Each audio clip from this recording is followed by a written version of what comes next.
ప్రభువుకి స్తోత్రము కలుగునుగాక. దేవుడు ఈ దినాన్ని మనకు ప్రసాదించాడు. ఎందరో లోకములో ఈ దినాన్ని చూడని వాళ్ళున్నారు. కాబట్టి దేవాది దేవుని స్తుతించాల. ఈ దినం వాగ్దాన వాక్యము యోహాను సువార్త 10వ అధ్యాయం 27వ వచనం. నా గొర్రెలు నా స్వరము వినును. My sheep hear my voice, मेरी भेड़ें मेरा శబ్ద సుంతి హై. పిల్లారా, దేవుని స్వరం వినాల. ఆయన స్వరము మధురమైంది. ఆయన స్వరము ద్వారా మన జీవితాల్లో మేలు జరుగుతాయి. అందుచేత యెషయా గ్రంథం 53:6లో మనమందరము గొర్రెల వలె త్రోవ తప్పిపోతిమి, మనలో ప్రతివాడు తనకిష్టమైన త్రోవకు తొలిగాడు.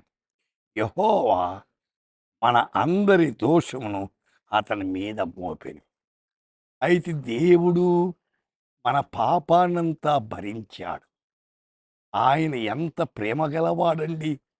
మనకు రావలసిన శిక్షనంతా ఆయన మీద వేసుకున్నాడు. అందుచేత ఆయన స్వరాన్ని వినాలి. పేతురు రాసిన మొదటి పత్రిక 2:25, మీరు గొర్రెల వలె దారి తప్పిపోతుంది, కానీ ఇప్పుడు మీ ఆత్మల కాపరియు అధ్యక్షుని ఆయన వైపునకు మళ్ళీ ఉన్నారు. అవును, దేవుని వైపు మళ్ళితే దేవుడు మనకు కనికరిస్తాడు, సహాయం చేస్తాడు. వాటి దేవుని వైపే మన గురి, మన నిరీక్షణ ఉండాలి. పరమగీతములో 2:14లో నీ స్వరము మధురం అన్నాడు. నీ ముఖము మనోహరం, నీ ముఖము నాకు కనపడని, నీ స్వరము నాకు ప్రతిరోజు దేవుని స్వరాన్ని వినండి. లోకంలో రకరకాల స్వరాలు విని మానవులు పాడైపోతున్నారు. దేవుని స్వరం వినండి.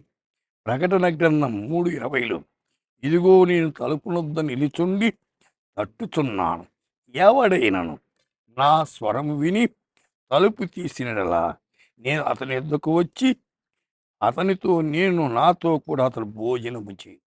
అయితే దేవుని స్వరం వింటున్నామా? మీరు ప్రతిరోజు వినండి. యూట్యూబ్ ద్వారా మీ బంధువులు, స్నేహితులు వినేదానికి ప్రేరేపించండి. ఇది ఒక సేవ అండి.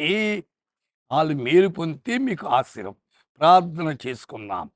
పరిశుద్ధుడైన తండ్రి, మీకు వందనాలు, స్తోత్రము నాయన. వింటున్నవారు ఆత్మీయంగా మేలు పొంది ఈ దినమంతా మీరే వారిని కాచి కాపాడమని, ఆదరించి బలపరచమని యేసు నామమున ప్రార్థిస్తున్నాము తండ్రి. ఆమేన్.